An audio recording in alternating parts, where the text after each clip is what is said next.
चल देवा घरवा यारवा जोरे साथ गे जलावा ढारे चल देवा घरवा यारवा जोरे साथ गे जोड़ी लगाई तो पगला पगल के बाबा भोलेनाथ गे जोड़ी लगाई तो पगला पगल के बाबा भोलेनाथ गे जलावा ढारे चल देवा घरवा यारवा जोरे साथ गे जलावा ढारे चल देवा घरवा यारवा जोरे साथ गे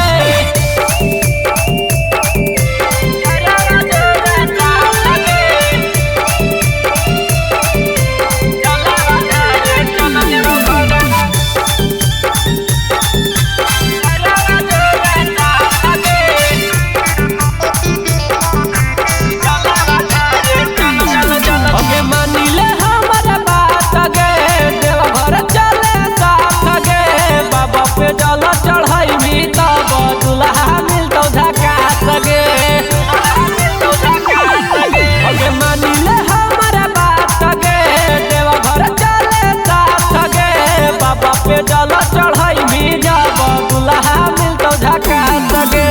बाबा पे जला चढ़ाइला से छौड़ी होतो ना कब घा सगे बाबा पे जला चढ़ाइला से छौड़ी होतो ना कब घा सगे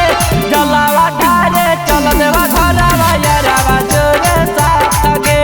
जलावा ढारे चल देवा घरवा यारवा जोरे साथ गे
Rajali.